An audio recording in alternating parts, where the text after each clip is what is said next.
कृपया ध्यान दें।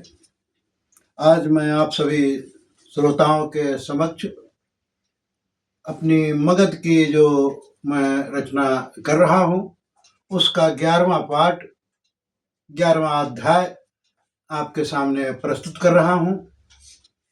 तो अब श्रमण सिद्धार्थ राजगिरी से चल कर के रामपुत्र सुदत्त आलार कालम जैसे शाक्य दर्शन के जो गुरु थे उनके यहाँ भी उनको निराशा हाथ लगी है। उन्होंने भी हाथ खड़े कर दिए कि इसके आगे आपकी जो चाहत है वो हमारे पास ज्ञान नहीं है, आप और आगे जाएं। तो ये जब सभी जगह से उनको जो प्राप्त करना था वो हासिल नहीं हुआ तो उन्होंने स्वयं विचार करने लगे। तो क्या आगे होता है मैं आप सभी को सुना रहा हूँ और मैं आपसे बार बार गुजारिश करता हूँ कि हमारा विश्व जागृति बुद्ध मिशन चैनल है, उसको पहली बार देख रहे हैं तो सब्सक्राइब करें, कमेंट करके बताते रहें कि हमारी रचनाएं कैसी लगती हैं, क्योंकि मैं पाली भाषा सूत्र पाठों का हिंदी में अनुवाद करके इन चौपाइयों का आपके सामने प्रस्तुत करता हूं। तो कृपया ध्यान दें कि स्वयं विचार किया मन माही, अब नई खोज करने कउताही, फल्गु नदी किनारे जाई, अब दृढ़ निश्चय कर यास लगाई। 4 सप्ताह का प्रण जब कीना, अब कठिन परिश्रम सहम जब कीना, सिद्धार्थ से बुद्ध बन जाई, अब घोर परिश्रम का फल पाई। नए धम्म को खोज निकाला, अब मानव हित संदेश निहाला। जब आलार कालम के यहाँ से चल करके उन्होंने स्वयं विचार किया, चलते चलते गया क्षेत्र के फल्गु नदी जो है उसके किनारे एक पीपल के वृक्ष के नीचे उन्होंने आसन लगा दिया और 4 सप्ताह का प्रण करके वहां बैठे थे। तो उसी समय उन्होंने एकाग्रता, समानचीनता, जागरूकता का जो अध्ययन किया उससे उनको बोधि प्राप्त हुई और वो बुद्ध बन गए। जब बुद्ध बन गए तो आगे की कहानी में आप सबके सामने, कठिन परिश्रम जो किया फल उसका मिल जाए, प्राणी हित में बांटना सत्य सत्य मिल जाए। सिद्धार्थ से बुद्ध बनी देखा नजर पसार, पाखंडवाद फैला दिखा करना है उद्धार। इस प्रकार जब बुद्ध बन गए, अपनी बुद्धि की दृष्टि से उन्होंने जब देखा चारों तरफ तो अंधकार ही अंधकार, पाखंडवाद ही पाखंडवाद फैला हुआ था। कहने लगे हमने जो नए धम्म का आविष्कार किया है इसको अब हमें बांटना चाहिए। क्योंकि मैं मगध की कहानी सुना रहा हूं इसीलिए बीच बीच का आपके सामने जो संक्षिप्त में वर्णन है वो बता रहा हूं, क्योंकि ये बीच की कहानी अगर बताता हूं तो बुद्ध चरित्र आ जाएगा। इसीलिए मैं आपके सामने थोड़ा थोड़ा संक्षिप्त में आपको बता रहा हूं। तो किया विचार शुद्ध मन माही, प्राणी मात्र बांटना ताही, मन अपने समझेगा प्राणी, अब स्वयं भला कर सकता प्राणी।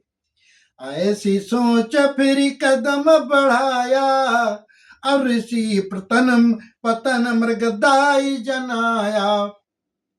जब ये विचार किया कि हमने जो धम्म को खोजा है वो मानव हित के कल्याण के लिए है, हमें बांटना है, तो सबसे पहले उन्होंने ध्यान दिया था रामपुत्र सुदत्त का, आलार कालम का, तो पता चला था कि उनकी दोनों की मृत्यु हो चुकी थी।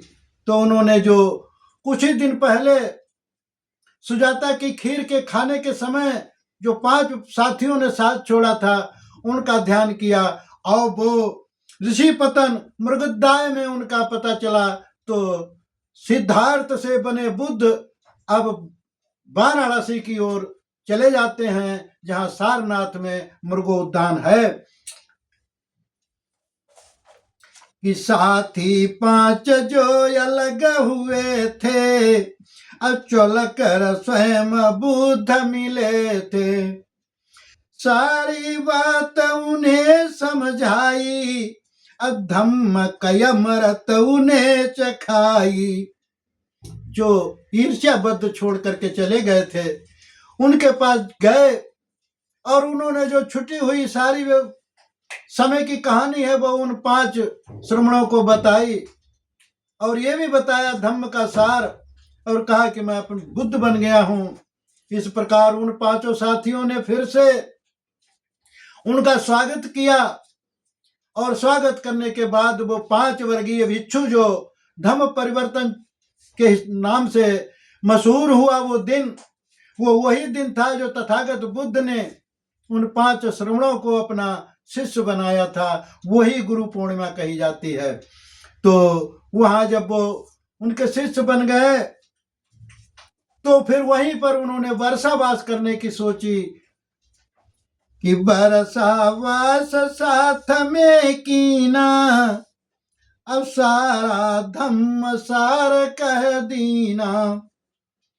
सारनाथ जब भिक्षाटन जाई, चर्चा पूरे नगर हो जाई।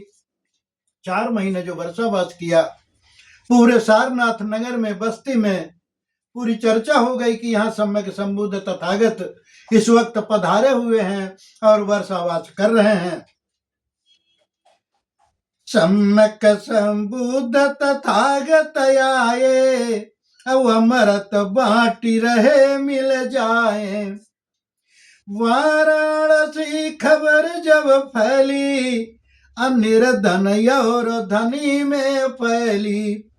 इस प्रकार जब पूरे बस्ती में सारनाथ वाराणसी में खबर फैल गई, यहाँ के तथागत सम्यक संबुद्ध अपनी वाणी से अमृत रस बांट रहे हैं, तो जो गरीब थे, जो धनी थे, व्यापारी थे, वो सभी लोग ललियायित होने लगे। और क्या होता है कि धनी पुत्र बड़ी कयाया, अवरहत साथी बुद्ध मिलाया। एक बहुत बड़े सेठ का पुत्र था, उसका नाम था बड़िक। बड़िक ने जब धम्म की चर्चा सुनी, बुद्ध की वाणी सुनने के लिए वो ललियायित हो गया। और आगे आता है कि चर्चा सब मानव हित कीनी, अहो प्रभावित दीक्षालिनी।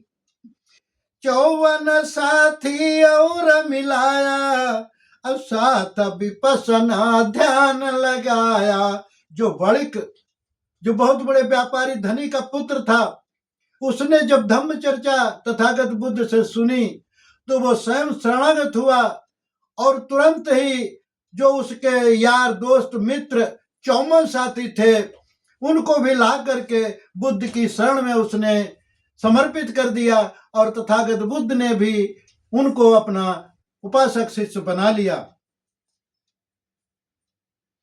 कि वर्षावास समाप्त जब कीना, अब धम्मचारिका शुरू कर दीना। स्वयं तथागत नियम बनाया, चारों दिस भिक्षु भुजवाया। इस प्रकार जब वर्षावास समाप्त हुआ, जो 5 साथी वो थे, 54 साथी वो बना लिए। तो इन लोगों ने फिर तथागत बुद्ध ने नियम बनाया कि आप अब चारों दिशाओं में फैल जाओ, और अमृत रस जो है धम्म का, वो आप अपने अपने हिसाब से जो मैंने आपको दिया है वो बांटो, क्योंकि मानव हित कल्याण के लिए ही हमने इस धम्म का आविष्कार किया है। कि बांटो शुद्ध धम्म सबही को, धम्म सुख मिले सभी जनों को। स्वयं तथागत वापस आए, अब बोधि वृक्ष पास में आए। चारों तरफ को भिक्षुओं को भेज करके तथागत सम्यक सबुद्ध वहां पर आए जहां पर उनको ज्ञान प्राप्त हुआ था, बोधि सत्व लाभ प्राप्त हुआ था। उसी पीपल के वृक्ष के नीचे तथागत आए हैं कि बोध गया में ठहर कर मन में किया विचार, धम्म देशना को करूं होई धम्म विस्तार। इस प्रकार उस बोधि वृक्ष के नीचे बैठ करके फिर मन में विचार किया कि अब हमें धम्म देशना करना चाहिए, क्योंकि हमारा धम्म ही मानव कल्याणी है। तो उन्होंने विचार किया और आगे कदम बढ़ाते हैं कि एक दिवस की बात जनाऊं, अब धम्म की चर्चा और सुनाऊं। 3 भाई अग्निहोत्री रहते, अब 1000 शिष्य रखते।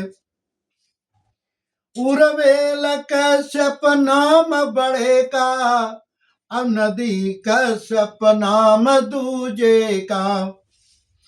तीसरा भाई गया कश्यप था, अपना स्थान अलग था।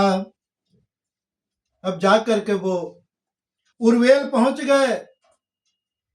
उर्वेल में क्या देखते हैं कि 3 भाई, एक का नाम था उर्वेल कश्यप, एक का नाम था नदी कश्यप और एक का नाम था गया कश्यप। एक के 500 थे, एक के 1000 थे, एक के 250 थे। इस प्रकार वो तीनों अपनी 1000 शिष्यों के साथ में तपस्या करवाते थे। अग्निहोत्र की पूजा में डटे थे, क्योंकि वो अग्निहोत्री थे, अग्नि की पूजा करते थे। तो अग्नि की पूजा करने में जो भी उनको आता था वो अपने अपने शिष्यों को वही सिखाते थे। और तीनों भाई नदी के किनारे 2-2, 4-4 किलोमीटर की दूरी पर अपना स्थान बना रखा था।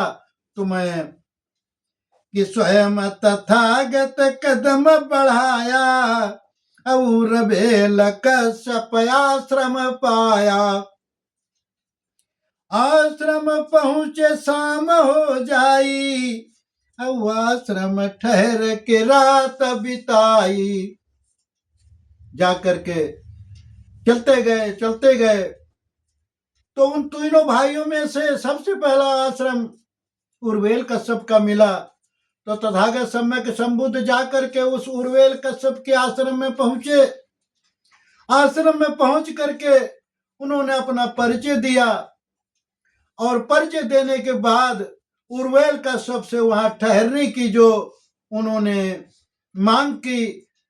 तो अब उर्वेल कश्यप का जवाब क्या मिलता है, क्या उनकी चर्चा होती है, मैं अगले पाठ आपको 12वें पाठ में कल आपको सुनाऊंगा। तो अब मैं यहीं पर अपनी रचना को समाप्त करता हूँ और सभी को साधुवाद करता हूँ। साधु साधु साधु।